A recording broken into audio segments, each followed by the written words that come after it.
اسلام آباد high court نے سابق وزیر اعظم عمران خان کی 9 مقدمات میں ضمانت میں کل مشروط توسیع دے دی ہے۔ اس بارے میں مزید تفصیلات حاصل کریں گے ڈان نیوز کے نمائندے عمر مہتاب بڑھنی سے۔ عمر مہتاب، بتائیے گا سماعت کا احوال۔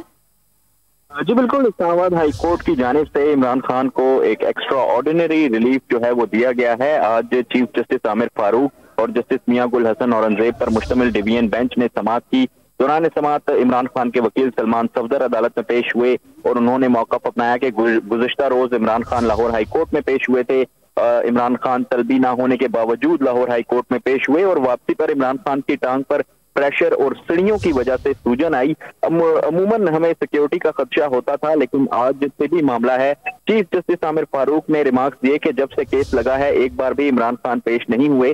عمران خان اب تک شامل تفتیش بھی نہیں ہوئے، اب آپ بتائیں کیا کریں؟ جس پر سلمان صفدر نے کہا کہ ہم نے لاہور ہائی کورٹ میں شامل تفتیش ہونے کے لیے جمعے دوپہر 2 بجے کا بیان حلفی جو ہے وہ جمع کروایا ہے۔ چیف جسٹس نے ریمارکس دیے کہ ہم سمجھتے ہیں کہ غیر معمولی حالات ہیں، لیکن آپ کر کیا رہے ہیں؟ آپ نے میڈیکل رپورٹ بھی پرائیویٹ ادارے کی دی ہے، جس پر عمران خان کے وکیل کا کہنا تھا کہ علاج ہی وہیں ہوتا ہے۔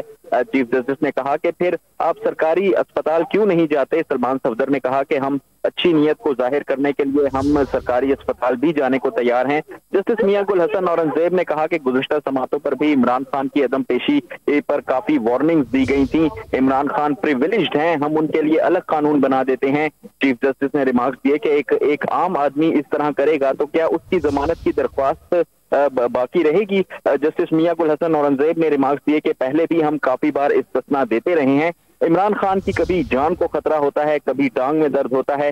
سلمان صفدر نے موقف اپنایا کہ کیا پاکستان کی تاریخ میں کسی بندے کے خلاف 3 مہینے میں 140 مقدمات بنائے گئے ہیں؟ اس لحاظ سے حالات بھی غیر معمولی ہیں۔ چیف جسٹس نے ریمارکس دیے کہ ہم آپ کو میرٹ پر نہیں سن سکتے۔ ہم نے جو آرڈر دیا تھا اس میں لکھا تھا کہ آئندہ سماعت پر عدم پیشی پر عبوری ضمانت منسوخ ہو جائے گی۔ ہم نے یہ نہیں لکھا تھا کہ ہم انسانی ہمدردی کی بنیاد پر سوچیں گے ہم اپنا کہا ہوا کیسے واپس لیں۔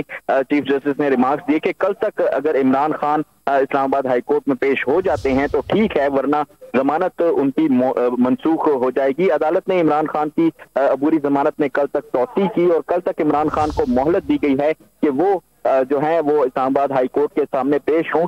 گزشتہ سماعت پر عدالت کے جو حکم نامہ آیا تھا اس میں صاف صاف لکھا ہوا تھا کہ اگر عمران خان 3 مئی کو عدالت میں پیش نہیں ہوتے تو پھر عمران خان کی جو ضمانت ہے وہ ریکال کر لی جائے گی، لیکن آج عدالت کی جانب سے جو ہے تحمل کا مظاہرہ کیا گیا ہے اور عدالت نے عمران خان کو کل تک اسلام آباد ہائی کورٹ میں پیش ہونے کی مہلت دی ہے۔ جی ٹھیک ہے، عمر مہتاب بڑھنی، آپ تفصیلی طور پر آگاہ کر رہے تھے، بہت شکریہ آپ کا۔